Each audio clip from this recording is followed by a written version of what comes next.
Friends, ఇప్పుడే అందిన వార్త. ఎస్బీఐ అకౌంట్ ఉన్న వారికి గుడ్ న్యూస్ అండి. ముఖ్య ప్రకటన అంటూ లేటెస్ట్ అప్డేట్ అయితే రావడం జరిగిందండి. సో వివరాలు ఏంటనేది వీడియోలో తెలుసుకుందాం. వీడియోని స్కిప్ చేయకుండా పూర్తిగా చూడండి. కంప్లీట్ ఇన్ఫర్మేషన్ అయితే అర్థమవుతుందండి.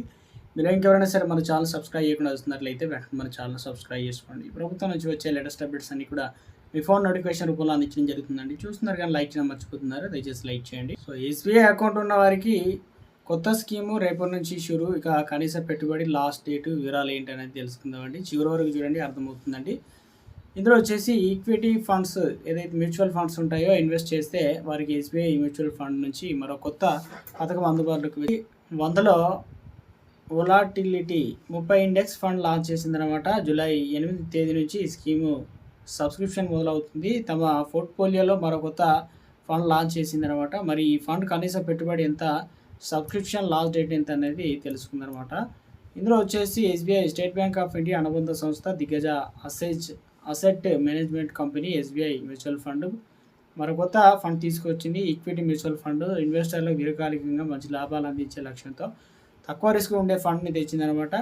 అదే ఎస్బీఐ నిఫ్టీ 100లో వొలాటిలిటీ 30 ఇండెక్స్ను లో వొలాటిలిటీ ఇండెక్స్ను ఇది ఒక ఓపెన్ ఎడెడ్ స్కీమ్. నిఫ్టీ 100లో వొలాటిలిటీ అనగా 30 ఇండెక్స్ ట్రాక్ చేస్తుందన్నమాట. New fund offers subscription July 8 నుంచి ప్రారంభం అయితే కానుంది. జూలై 22 వరకు అయితే కొనసాగుతుందన్నమాట. నిఫ్టీ 100 తక్కువ అస్థిరత గల 30 ఇండెక్స్లోని అతి తక్కువ వొలాటిలిటీ కలిగిన 30 కంపెనీలకు సూచిస్తుంది. ఇది దాని మాతృ సూచిక అయినటువంటి నిఫ్టీ 100 కంటే ఎక్కువ కాల వ్యవధిలోనే తక్కువ రిస్క్తోనే రాబడిని అందించే ట్రాక్ రికార్డు కలిగి ఉంది. కాబట్టి పోర్ట్ఫోలియోలో స్థిరత్వం, దీర్ఘకాలిక సంపద సృష్టిని కోరుకునే పెట్టుబడిదారులకి ఈ ఫండ్ అనేది చాలా ఇంపార్టెంట్, ఉపయోగపడుతుంది అనమాట అనువైంది. ఎస్బీఐ మ్యూచువల్ ఫండ్ అనేది ఎండి సిఇఓ ఆనంద్ కిషోర్ అయితే అన్నారు. కనీసం పెట్టుబడి ఎంత అంటే న్యూ ఫండ్ ఆఫర్ సబ్స్క్రిప్షన్ సమయంలో కనీసం పెట్టుబడి అనేది 5,000 రూపాయలు నిర్ణయించారనమాట. తర్వాత ఎంతైనా ఇన్వెస్ట్ చేసుకోవచ్చు. అదనపు కొనుగోళ్లకు ఇందులో వచ్చేసి 1000 కనీసంగా ఉండాలి. తర్వాత ఎంతైనా పెట్టవచ్చు అనమాట.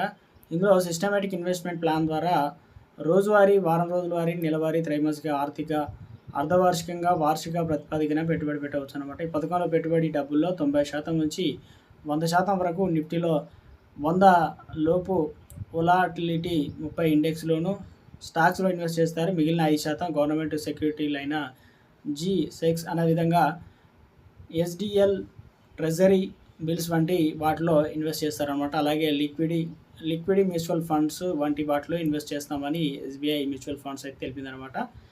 అయితే మ్యూచువల్ ఫండ్లోనూ హై రిస్క్ ఉంటుంది. ఇన్వెస్ట్ చేయాలనుకున్న వారు అన్ని విషయాలు ముందుగా తెలుసుకోవాలి. నిపుణుల సలహా మేరకు పెట్టుబడి పెట్టాలన్నమాట.